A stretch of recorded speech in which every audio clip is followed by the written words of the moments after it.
Welcome to the Fuel the Fight podcast. I'm Lieutenant Colonel Nick Behringer, and today we have a very, very special treat for all the listeners. We have two guests for the price of one, two legends in their own respective field.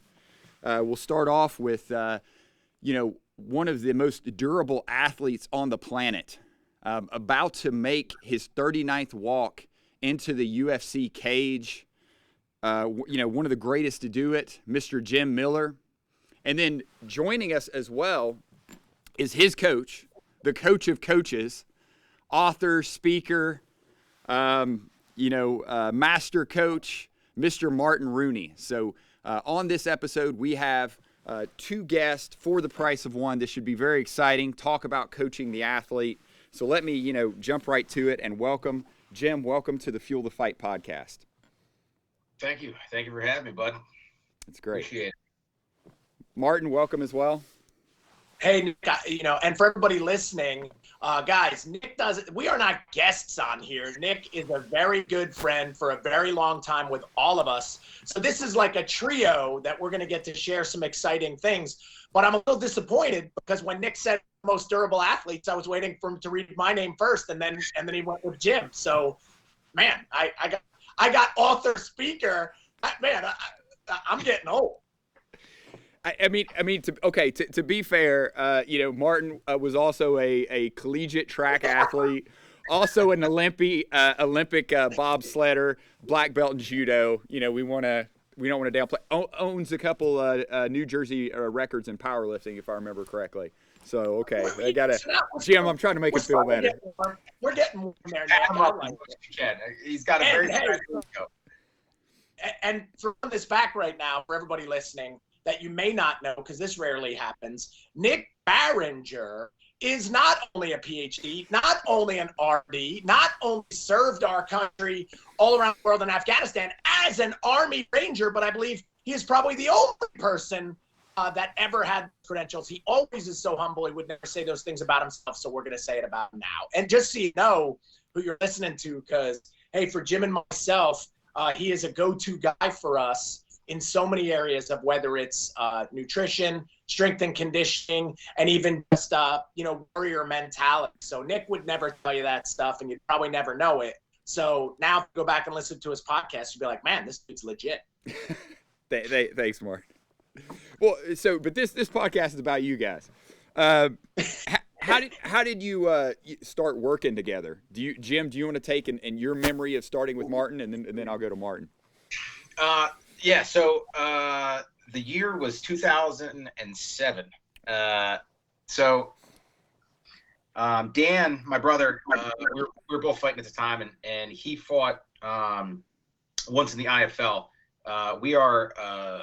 Our lineage of Brazilian Jiu-Jitsu goes through Renzo Gracie. We are Jamie Cruz black belts, and Jamie was one of Renzo's first American black belts. So we had an affiliation, so we trained a little bit with the guys at Renzo's, and when the IFL was going, Renzo had his own team. So an injury happened or whatever, so Dan hopped in. And a few months later, I had won a title, a local title, and the IFL was trying some things, and the UFC came calling at the same time. There was this whole big pain in my butt that ended up happening. But I ended up fighting for the IFL, and I met Martin, backstage, and I went out and I fought this guy Bart Palashevsky, who was like a perennial contender in the IFL at lightweight, and we met Martin, and he offered up training to Dan and I, and this was like actually, you know what, it was not 2007, it was 2008. Nick, can I tell this story here, Nick? Anyway, no, don't interrupt me. So you watched me kick some ass, and you're like, wow, this kid, I want to climb on his shoulders and ride this as long as I can. And that's what ended up happening. let me, for all the viewers, tell the story. Which, hey, Jim has some of the facts right. He was pretty close. Except the 2007. As you will see, that's why he has prepared people around him. The date was, let me take us all back to April 4th, 2008. As Jim said, I was a coach with the IFL team, the New York Pitbulls, which was Henzo's team. And I was backstage getting all our guys ready. And this is, I don't even know if I've told Jim this, the Bart Palashevsky guy, he was this fighter at that time in his career. He was knocking guys out. It was very electrifying to watch.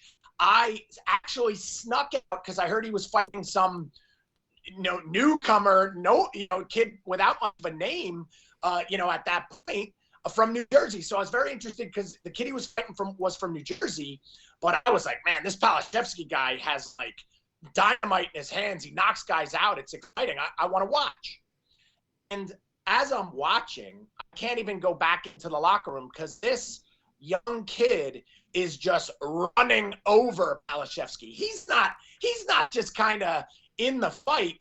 He is running him over with shots. He is running a 40-yard dash on his face. Then he's got him in submission after submission where Palashevsky, I still don't understand how he escaped the choke. I think he was unconscious, died, and then came back to life again. And then Jim's got the fight on. We're in the third round. The submissions are not working. So, I'm like, okay, this kid's going to be smart. This is a humongous win for him. He's going to stay back, just move and win this fight. But no, this kid just goes nuts, and he's just going for it, throwing bombs left and right. And after that, I said, I got to meet this kid. And I talked to, his manager, and I talked to him.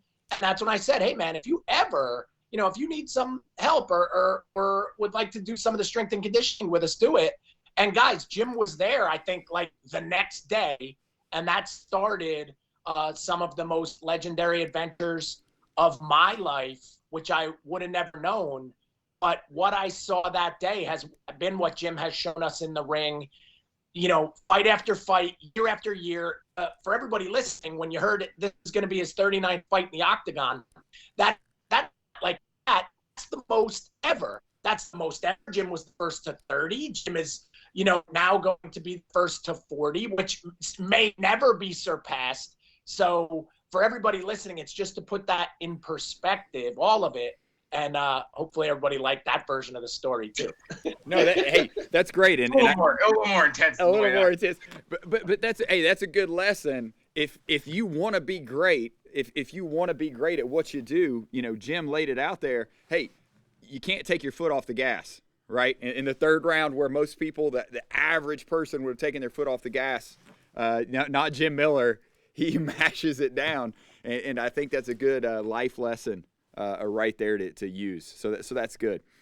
So Martin, your initial assessment when you were working with Jim, obviously tough, obviously, very very tenacious. What else? Like when you're looking at this athlete, how are you breaking him down? What are you thinking?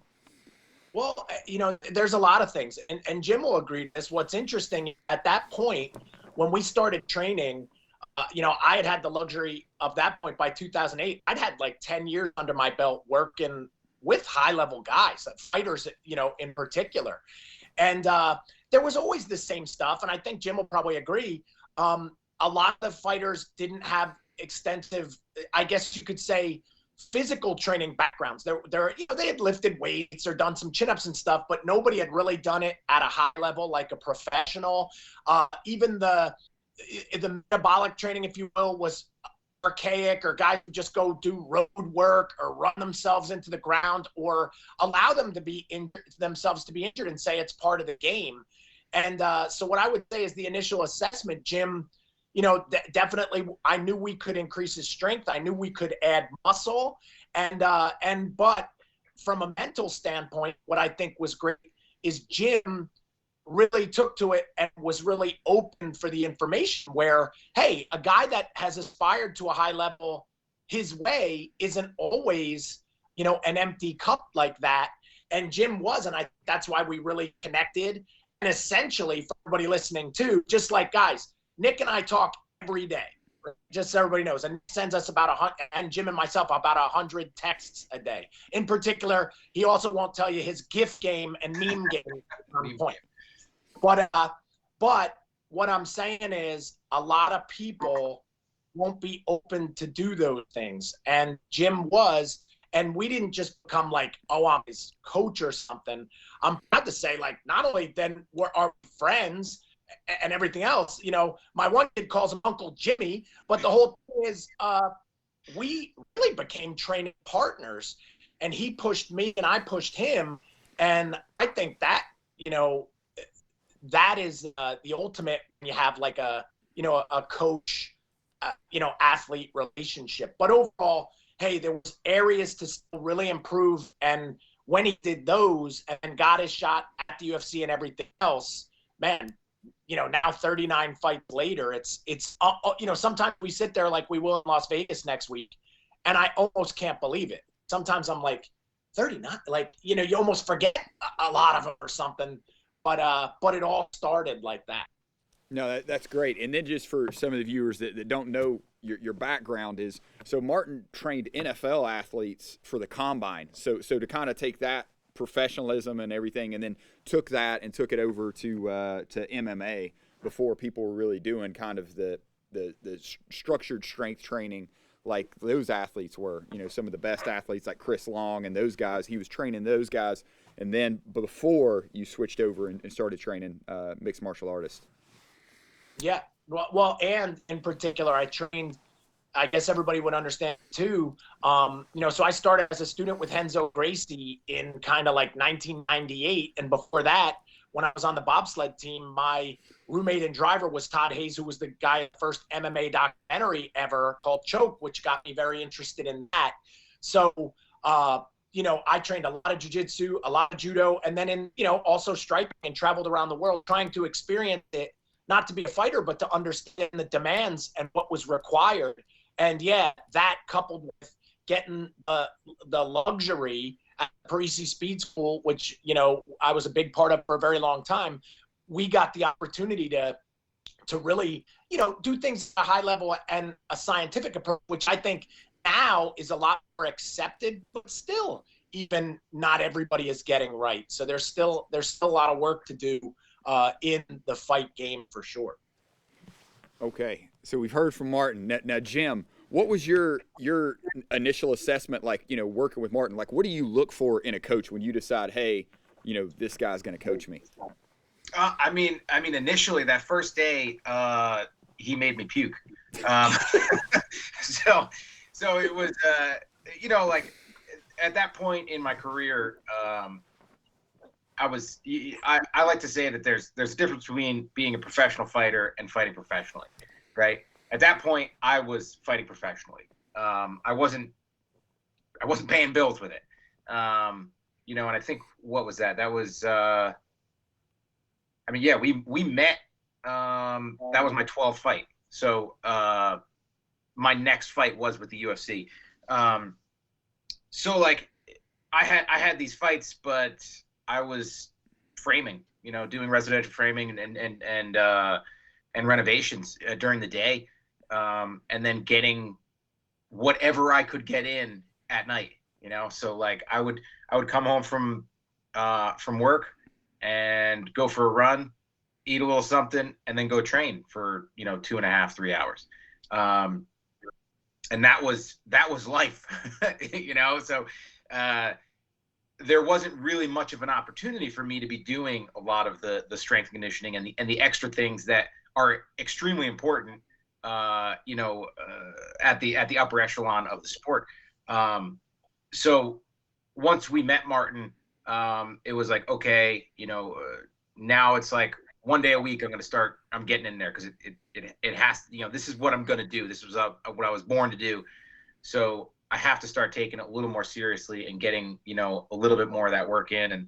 And signed with the UFC in like the summertime of 2008. And from that point, it was like, this is going to be my life. So, you know, started training with Martin 3 days a week. and and focusing on that strength conditioning. I mean, when I that first time when I walked in there with Rooney, like I could bench my body weight. Like that's about what it was. Like I could do push-ups and stuff, but since all I was really doing was the technical work and going hard and getting some conditioning in while I was doing it, made some circuits here and there, but like I wasn't lifting and really trying to better myself as an athlete as much as I was trying to better myself as a martial artist. And athleticism and technique, they're equally important in this game. You can make up for a lack in either one with a little bit more of the other. So it was awesome to finally get the opportunity to be a pro, and I feel like I was I was able to make a career out of it. So I really kind of seized the opportunity, and I've always enjoyed weight training and stuff like that, and Martin's got his style of coaching and even more like mentorship, right? He's hard to deny, because if he knows you're capable of something, he's going to stay on you and and keep you accountable. So we hit it off, and I mean, over the years there were a lot of sessions where some of the other guys that we trained with would they'd fight or whatever, and they'd be taking time off, and it was just Rooney and I. And there were a lot of sessions where it was just the two of us, getting in workouts and having conversations, and I really like cherish those ones, because it's like it meant a lot to me. It means a lot to me, and it taught me a lot, because he's a presenter. So when he's in front of a group, there's the presentation, the inflection, Martin. But when you get him alone one-on-one, it's a lot of the same stuff. It's just in that one-on-one realm and volume, right? So it's the message is the same, right? It's just on more of a personal level. So I got to experience that, and it's a lot of the lessons that he taught me, like. I mean, we were training. It was never to peak. It was never to build ourselves up and like be ready for that one time. It was always to train so that we could fight the next day if we needed to. And honestly, there are a few occasions where that basically happened. I've taken quite a few fights on short notice where it was like I was prepared. We were constantly working to be a little bit better every day, and not like, oh man, like we're 12 weeks out, let's milk this, right? So I was able to seize a couple of those opportunities and really make the most of it. No, that's great, and that's another lesson for the tactical athletes who listen to this is, hey, never take your foot off the gas, and the other thing is always be ready. Kind of like with your short notice fights, as we've seen even recently, deployments come up fast. You might not know, so you don't want to be totally detrained. You want to be ready. So no, that's a great lesson. Martin, coming back to you, 2008. It was a while ago. So how has Jim has aged, although he still looks as young as ever. Right now he looks good. Obviously using moisturizer and various skin products, but how has your training evolved any as he's aged, as he's become older and other things? Like how do you adjust that with that athlete? Well, it's interesting that you bring that up, and Jim has actually now like a longitudinal study of, say, a professional athlete, and in today's day and age, hey, with the retirement of Tom Brady, or you see some of these successful people that are now succeeding well into their 40s, and you have to imagine, right? Like, so somebody's got to immediately imagine that the training will change, and there's no doubt. And here's, I guess, what I would say about that. And it's changed for myself too. So remember, Jim and I, we did everything together. We were always pressing, and we were always trying to learn new stuff. So it would be, hey, here's new drills we could do, or here's better ways we could do this, or a new goal, or a new opportunity, always staying ready.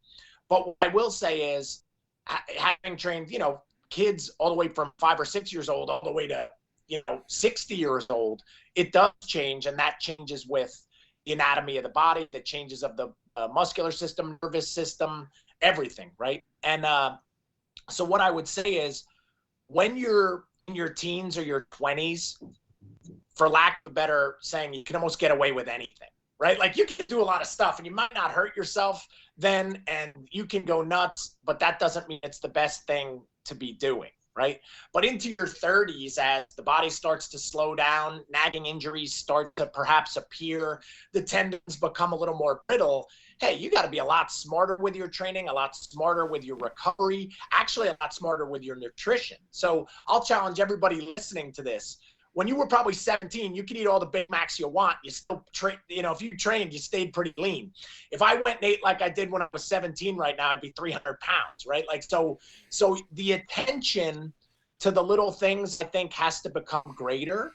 And with Jim, that is happening. So, and Nick will be the first one to tell you, we're monitoring his sleep. We monitor his rate and output during workouts. The use of technology now in comparison to, I think we were working way harder, whereas now, as you get older, you got to work smarter, right? You got to work around injury. You have to work with the opportunity to have more recovery, and then figure out those mechanisms for recovery, where when you're 20 or 25, it's very different probably when you're 35, 40, or 45. And it doesn't mean that it's not possible, but I think you have to be even sharper as an athlete and coach, and you have to have learned. Jim knows, Jim knows his body. He knows what he can do. He knows what he can't do.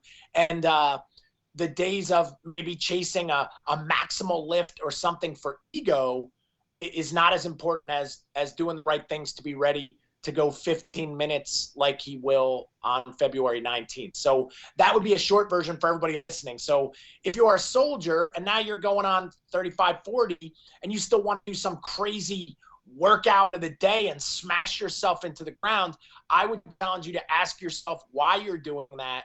What are you trying to achieve?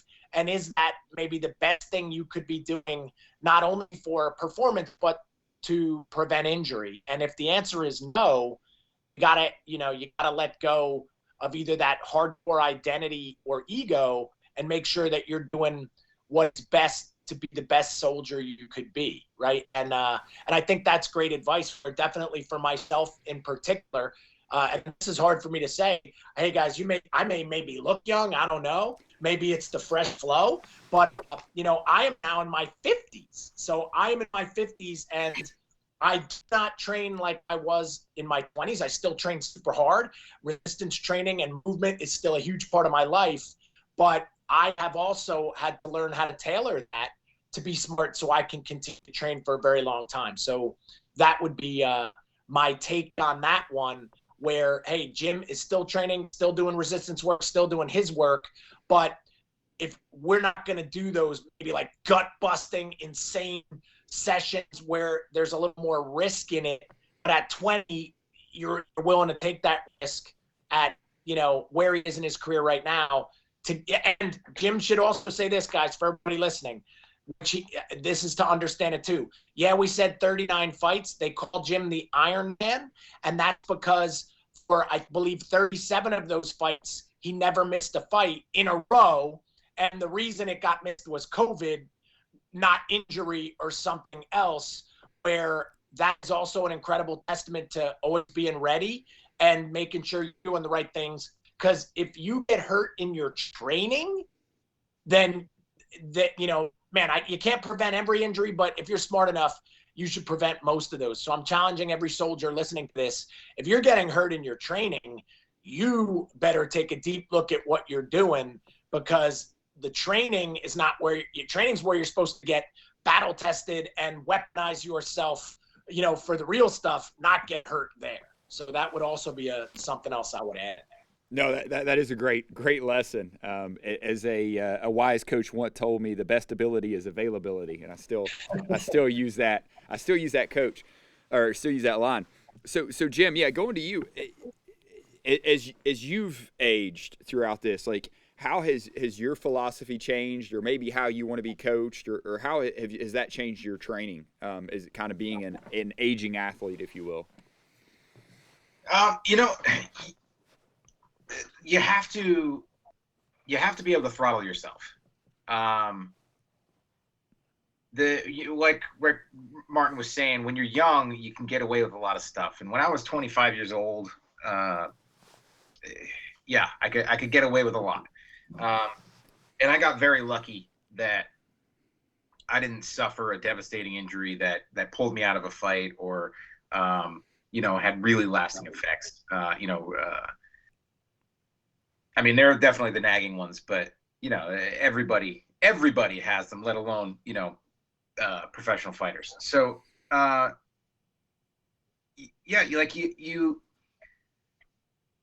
I consider myself very coachable. I consider myself, somebody that, like, if coach asks me to do something on the mats, I'm doing it, or in the weight room, I'm doing it. But there comes a time where sometimes a coach is managing an entire room full of people, and it's like, hey man, today is a bad day for me. Like, I didn't sleep well. My recovery is not good. Something is off. And you have to voice that to your coach, to whoever's running it, or be able to throttle yourself back. Because I've seen way too many athletes that I've trained with, throughout the years, that their careers ended up, not reaching their full potential because of injuries that happened in training. And that is a product of, that one size fits all coaching style, right?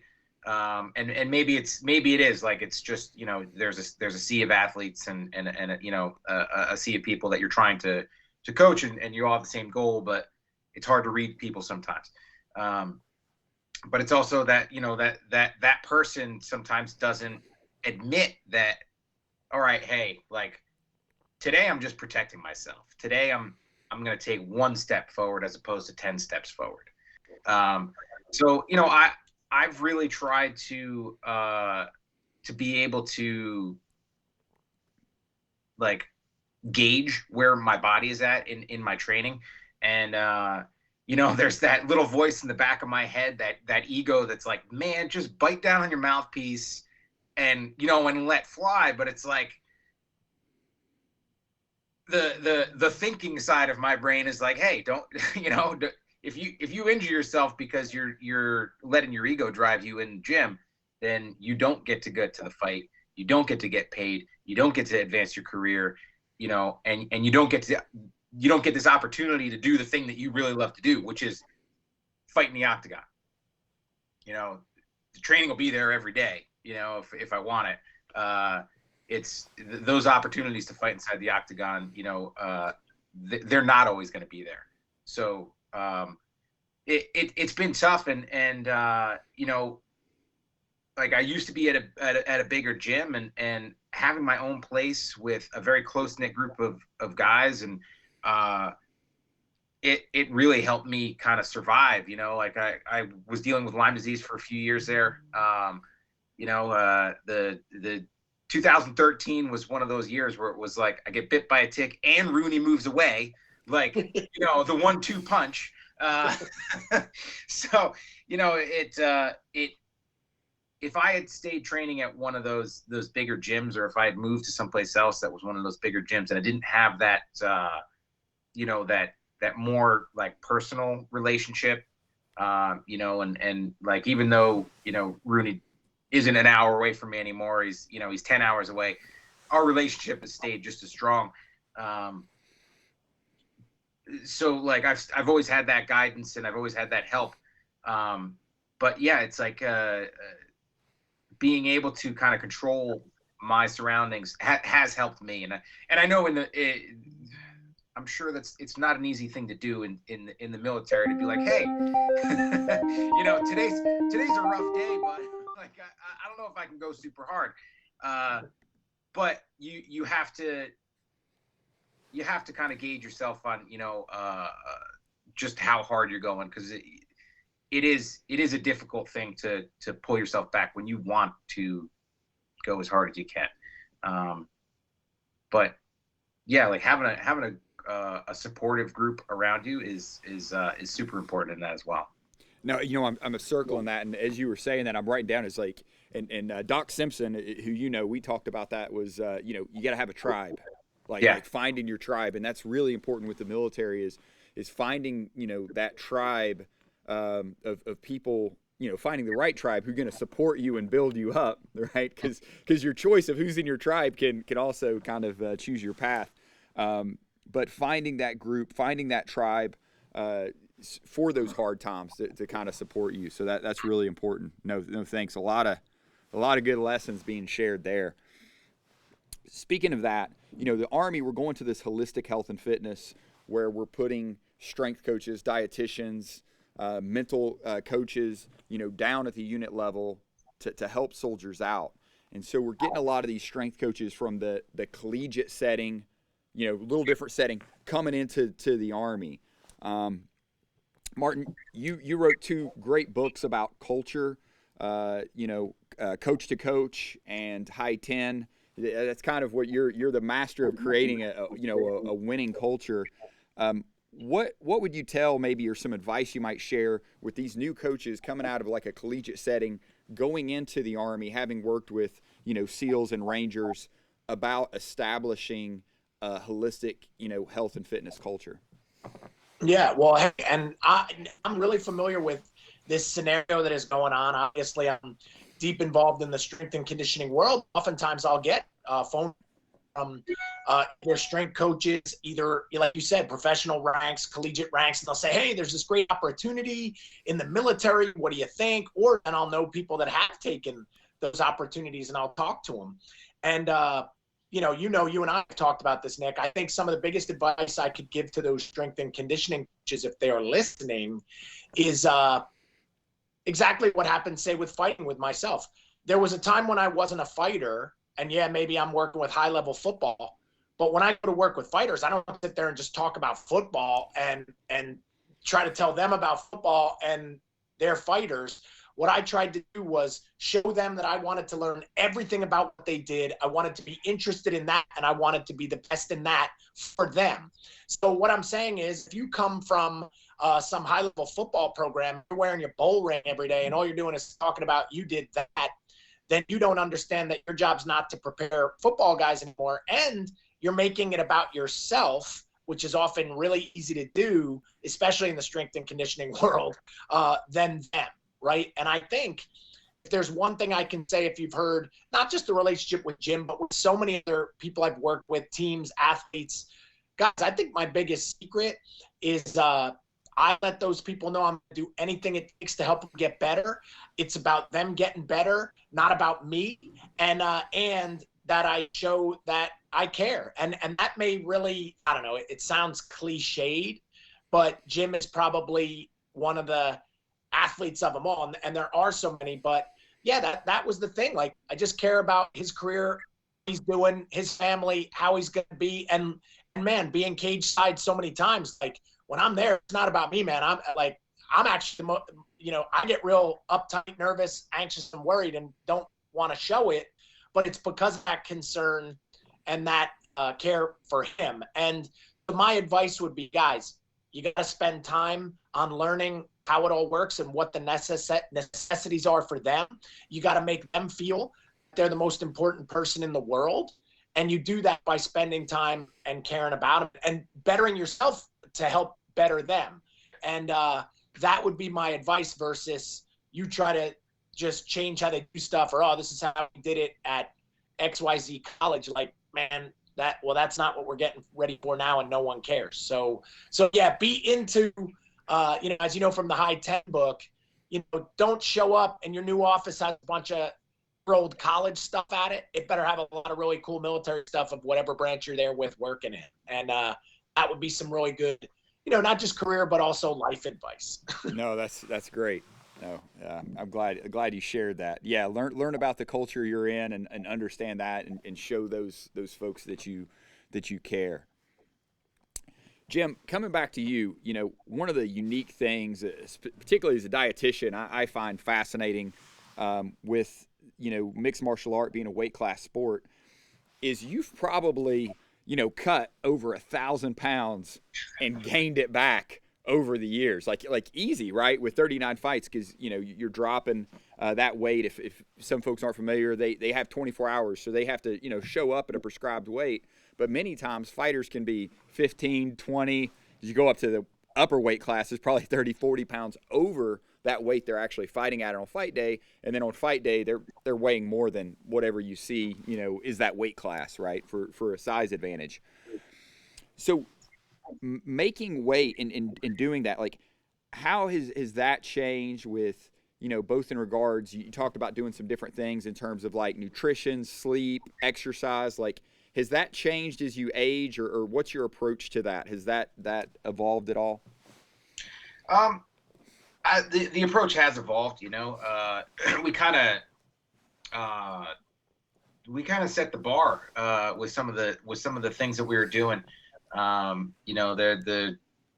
There's a method now, and I don't recommend anyone outside of competitions where weight classes are involved do the things that we do to cut weight, right? So it's what we're doing is just pulling the water off and then hopping on a scale, trying to make it as quick as possible, and then rehydrating and trying to compete at a world-class level the next day. So it does come back and bite you sometimes, unfortunately. We started doing the immersion baths coming up on a decade ago now, and we were a couple years ahead of the curve on that. And I used to be a little bit bigger. I used to carry some more muscle mass, and I want to get to that thick gym again, with a couple C's at the end. But there's that trade-off, right? When I show up fight week and I'm under 170 pounds, it is easy. It's super easy for me to make weight. When I show up and I'm the heaviest I've ever shown up in fight week is 173 pounds. So it's not like I've been huge, and I had a giant spectrum of weights that I've come in at. But even those couple of pounds, I feel it. I feel a difference. I took some size off a few years ago because of my illness and stuff like that, and some of the side effects of the being on doxycycline for 2+ years and all that fun stuff. So it was hard for me to stay in the weight room and do those things and lift and sprint. So it ended up kind of coming off because I was doing a lot more conditioning work. So nowadays it's a little bit easier for me to get under 170 when I show up in fight week. But while some of it's changed in that I come in a little lighter, I'm a little bit smaller. A lot of the dieting has been pretty consistent, right? I have changed my diet a little bit, over the course of a few years here. I'm definitely eating a lot better, than I did back in, 2010, where I finally kind of matured, I guess, right? My palate matured. I learned how to cook better. Made it easier to eat broccoli. Rooney's big on broccoli. There's broccoli stuffed animals and broccoli hand towels, and their kitchen is filled with broccoli characters. So it was before I knew how to cook, it was I don't want to eat broccoli, just steam it and some salt and pepper. But now that I know how to cook, it's been a lot better. But my diet has changed a little bit, but it's always been hey, try to reduce the weight so that we're cutting as little as possible. try to make the cut as fast as possible, so you're not in a dehydrated state for a period, longer period of time. But yeah, like I said, I'm my palate has matured, so I eat a lot more varied food. But like food has never been, I don't know, it's never really controlled me, right? Like I try to be consistent. I try to eat consistently good food. Now, do I make mistakes, Nick? I can look at you in the eye through the screen. I'm not saying anything. I make mistakes sometimes, right? I'll have a bratwurst here and there, but I try to be very consistently good things. And on the flip side, I feel like morale is a very important thing too. When I'm in training camp and you're taking a beating and things hurt, sometimes like, oh well, do I have to have that beer with my wife or that glass of wine? Like, no, I don't have to have it, but I mean, it'll make me happy to sit down and have a glass of wine with my wife, so like I'm comfortable, because it doesn't control me. I'm comfortable having it. I'm comfortable, having that cheat, right? That little thing that my nutritionist might give me crap for, but like I'm okay with doing it because it's gonna keep me, sane sometimes, because you have to be you. Like I'm a firm believer that like the same guy that steps into the octagon is the same guy that's sitting here in front of the computer. Like I just enjoy the competition. I don't have to get into a different state of mind. I don't have to be angry at somebody to fight them. Like I don't have to hate my opponents. Where some of my peers, that's the way they feel. So for me, it's like for me to be my best and to prepare best for a fight, I have to do the things that I enjoy doing as well. And sometimes that does mean, having a beer, even though I haven't had one in weeks, like weeks. We've been good. Right. But yeah, like it's, I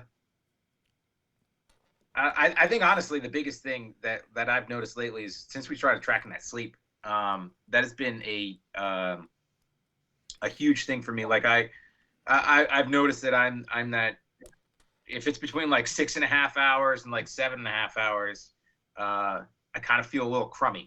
So I used to be, for those, the listeners, I used to, under 6 hours, like 5 to 6 hours, and I could wake up and I feel okay.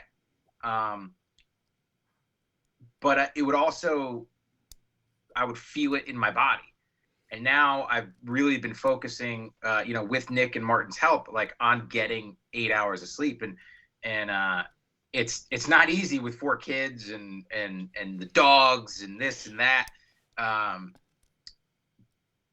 But I'm finding that when I'm getting more sleep, I'm getting that more quality sleep. Even though I do fight with it, it's not easy for me to get a bunch of deep sleep and even REM sometimes. But when I get those hours in, I feel like I don't need the body work that I used to need, right? Like I feel like, if my neck is tight, or my back is tight, or my shoulders are banged up or something like that, that some consistent 8 hours of sleep, it's helping me not need to get, massage all the time or those types of things and cupping and not, all the other things that I used to do to kind of deal with the muscle tightness and the the joints being messed up. Like it's reparative. It's a performance enhancer, and it's pretty awesome because you knew it. I knew it, but like until I started tracking it, I really didn't know how bad I was doing. No, I'm glad you said that because I do find even with the soldiers and a lot of listening to is, military culture, sleep's a crutch, right? Mhm. That it was always for the longest, and I saw that with even cadets at West Point, not sleeping enough, and so I'm always trying to tell them just try to get a little more sleep. It'll be great for you. So hearing it from one of the best to ever go into the octagon, I think is going to be very helpful. So I'm glad you put that out there. Martin, any book recommendations you would have for these young, both I would say the young soldiers and then maybe some of the coaches coming into the military? Well, hey, to reiterate, some of the stuff while Jim was, almost bearing his soul, during that pseudo therapy session. Hey guys, I hope all the soldiers will agree. Jim, it's okay if you want to have a beer, we're not, it's all right. I started to feel guilty. I started to feel guilty. I wanted to get back at it. It's like Jim, this is the podcast, not we're not. This is not an intervention. The amount of memes that I get attacked with if I admit to having a half a glass of wine by you two guys. Yeah, but now where Nick. What I was getting afraid of is where he was going when I thought it was gonna say hey, you guys, for morale, you guys are bringing me down. You said I was getting nervous what was coming next, but. Hey, what Jim said, yes, the broccoli is important for everybody listening. Mr. Broccoli, look, he's waving at you. And but one line that we use a lot, and I think this is for all the coaches, and Jim essentially said it as he was also coming clean about that, the glasses of red wine, was, that here's a great line that I think is really important for everybody, and I wouldn't want to miss it is, you can't manage what you don't measure, right? Because Jim essentially said it. He kept saying it when I started tracking it, when I started watching it, when I really could see. Because everybody, I think that hit for me. If you go to sleep and you get 5 hours, I guess you kind of know you got 5 hours. But when Jim has to wake up and look at an app and it tells him his quality and tells him, where did he spend did he get enough deep sleep? How was his heart rate? And you start to see all these things that do have an obvious negative effect, man, because you're measuring it, now you will figure out ways to start managing it. And like Jim said, it's not that it's easy, it's not. But the fact that you are already thinking about it and measuring it, you will start to change your behavior. And I'm going to go as far to say, too, he also kind of inherently mentioned that with food as well, right? That it's hey, now I'm measuring it, so I have to manage it. And then the guilt slips in when you have a bratwurst or two. And that's okay sometimes, right? But what I'm getting at is the fact, what I wanted everybody to hear is that he is watching stuff, and because he's measuring it, then he manages it. Whereas if it was just, I got 5 hours, and the next day I got 5 hours, you're not looking at any of it, so then nothing is going to change about the behavior. And I just wanted to make sure that we get that across, because coaches, for the people listening that are just soldiers, hey guys, sleep, I don't know, I look at it as sleep is a non-negotiable, and you have to have it or you cannot perform at your best, where a lot of people say, I'll get sleep when I'm dead, or I'm going to miss out on something if I don't sleep. So that's just, I believe, the wrong attitude. No other species on the planet Earth denies itself of sleep. And so many of the health issues that we have today are in some capacity related to sleep. They come out with study after study. None of it's a shock, right? And food would be right there, right after it. So manage those. But for the coaches that are listening, your job is to help the person you're working with modify either their bad habits or bad behaviors, or the not even just saying bad, or the ones that are stopping them from reaching the goal that they have. And so your job is to do something in some way that gets them to do that. And Jim is showing that, hey Jim, we want you on this app. Hey Jim, we want you on this ring. Hey Jim, where's your in-body? Hey Jim, let's see your MyZone results. And we're getting him to measure, and then that helps him manage, and that creates the behavioral modification that we're looking for. So I just wanted to make sure, we strip that away so everybody sees what's going on, because that is coaching, right? You can know everything in the world, or here would be the example. I can know everything about broccoli, its protein levels, its how great it is at fiber, how healthy it is, what it does, helps, maybe be an anti-carcinogen. And I can know all of that, but if I can't get Jim to eat any, then it doesn't really matter what I know. And that is the art of coaching. Now, speaking of books, this will be a selfish plug, right? But if we want to talk about coaching, I wrote what I consider one of the books on it. It is not the be all end all, but if you are a coach, I believe this should be in your library, right? And, it's a simple read. You'll read it in a weekend, and then you'll go back again and again and get those ideas from it.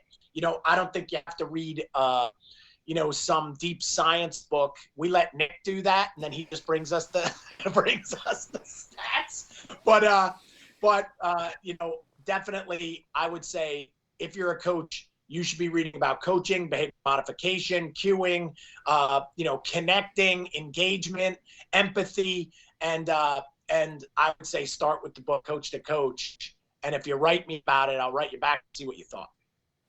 No, that's great. And I'll another plug. I've obviously read Coach to Coach and High 10 and a lot of my colleagues at West Point as well, and really, really great books on culture. Because that's another thing with dietitians, young dietitians out there. I made the mistake of exactly what, Martin was talking about. I knew everything about nutrition. So my first, couple of patients or people I just told them everything I knew, and I'd get the glazed look in their eye and nothing changed. And it wasn't, till I learned that, hey, I need to learn how to coach. I need to learn how to coach people and get them to eat that broccoli, et cetera. And so that really changed the way I looked at things and changed my reading habits now. I'm reading more on coaching books to try to connect with people. So no, that's huge advice, particularly for young healthcare professionals trying to change habits.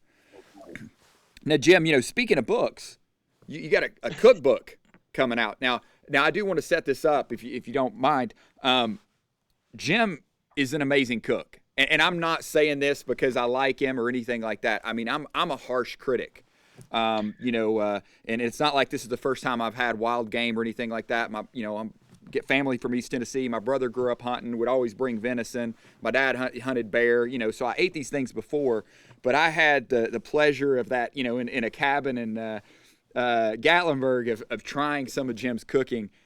It's unbelievable. It's really like, next level stuff. So Jim, I was there. Yeah. There. I say that might be one of the best meals I ever had. And the second best, which all my kids voted for, is when Jim was at our house and he cooked up a bunch of it at our house. So Jim's like 2 for 2 on the top. It's insane. Luck, right? Blind squirrel finds a nut. Yeah, right. So you're gonna Instagram.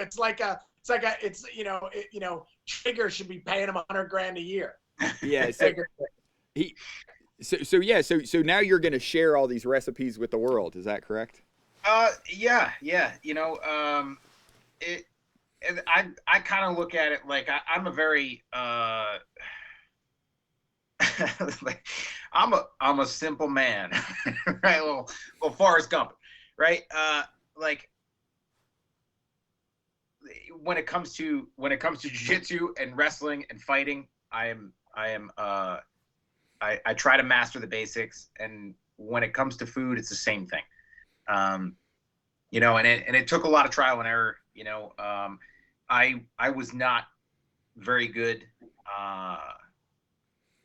Like when I first got married, I could cook something here and there, and like I have 3 siblings, 2 older brothers and a younger sister. So out of the 6 of us, including my parents, I consider myself the worst cook of all 6 of us. They're all really good. Like both of my brothers, my sister, she's amazing. My parents are amazing cooks. I feel like I am good at the basics, and those basics follow me, from so this cookbook, the Fighter's Cookbook, fighterscookbook.com. It's just going to be, wild game and stuff like that, because, I'm just trying to like niche it, but, the same basics that I use to cook wild game, I use to, make cheesecake or whatever. It's nothing crazy. And I feel like, the conversation that I used to have with my wife, because when we got married, I was not a very good cook. She was even worse. So I was like, listen, like, we're not going to live in a house where the kids are, eating McDonald's and chicken nuggets every day. Like, we can't do that, because the way that I grew up was, we had dinner together as a family almost every night. And it's super difficult. It's not an easy thing to do. Right now I've got wrestling and basketball and dance and all these things that are pulling us in different directions. So it's hard to have those shared meals together, particularly during the week. But we eat from Whole Foods. Like, we cook a lot of our meals from Whole Foods. And for me, I grew up hunting, grew up in the woods. So like, this cookbook, it's based on the wild game, and that's one of the things that I like sharing the most, right? Like, I've been able to to bring my team to expensive restaurants and have an expensive steak and stuff like that, and a good bottle of wine, and it's awesome. But that time at Rooney, at your place, when it's like, I brought down some venison, and I cooked a couple back straps on the grill, super easy, nothing crazy. Just cooked them to the right temperature, right? And seeing people that had, in Rooney's kids that had never had venison, and seeing them really enjoy it, and it's like, this is something that I put the work in to. Like, I shot this animal, I field dressed this animal, I butchered this animal, I packed it away, and then I prepared it. Having a hand in that entire process, like, that means more to me than buying a $300 bottle of wine to share with people. Like, it because I put the work in, and I put the effort in. So yeah, like, it's cool, because I always wanted food to be something, a little bit more part of my life, but I definitely didn't want to work in a kitchen. So like, I still get to cook for my family and friends, but I get to share some of the recipes that I've cooked over the years, and share with folks, and we'll see how it goes. No, I'm excited. I'm excited to try some of them, but I love it, because you just dropped another great gem for the folks listening. Is it's a better reward when you put the work in, right, and you have a hand in it. So all the young soldiers listening to that, definitely latch on to that and be ready to put the work in, because it pays off in the long run. Gentlemen, I know timeline. You got places to go, so I want to be respectful of it. So we'll wrap up here. But real quick, Martin, social media, how do people find you if they want to find out more about Martin Rooney? Yeah, well, hey, I hope everybody appreciated it. And if nothing else, this should lead you guys to something, whether it's your sleep, nutrition, your training, even just understanding your life or your career. These are all aspects. Hopefully you got that today. But if you want to see more of the stuff I do, you can either check me out on Instagram at @TheMartinRooney. I am on LinkedIn, also Facebook. But hey, you can look at my one website for my company called trainingforwarriors.com. And if you're really interested in the coaching stuff too, you can go to coachinggreatness.com too. And probably a simple Google search, if you type in Martin Rooney and training, there will be hundreds of different articles, videos, all kind of stuff on YouTube or from sites for a long time. So there's tons and tons of information out there for you. And but again, it's our pleasure, and I want to thank everybody for their service. And it's always great if in any way the stuff that we say can help our military, which I have always taken great pride getting to help out where I can. Thank you. Jim, where can folks find you? I'm on Instagram putting out silly, stupid videos. Jim Miller _155. Launching that cookbook, thefighterscookbook.com. We're doing like pre-registration stuff like that is launching tomorrow. It'll be out in a couple weeks. I'm super excited. It sucks because I'm diving into all these recipes and dealing with this stuff while I am dieting. So all it's doing is making me even more hungry. But you know, it's the sacrifice I'm willing to make. So yeah, check it out. And yeah, I'll be fighting the 19th out in Las Vegas for my 39th UFC fight. Ready to go. And then I'm coming down to Texas end of the month. 22nd. I'll be down there. We got to talk. Yeah. Okay. This is the first I've heard of that. We'll have to talk offline. Yeah. Thanks for letting me know. I guess I wasn't on the visit list. But yeah, we'll have to get together if you're down on the 22nd. Yeah. But okay. Hey, gentlemen.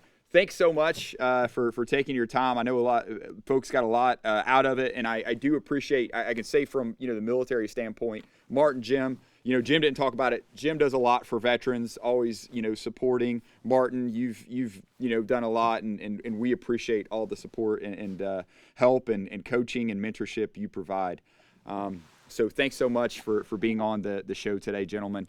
And folks, I hope you enjoyed it. It's a master class. When you listen to this, you should have your notes out, writing them down, because you just learned from two of the best in the business. So until next time.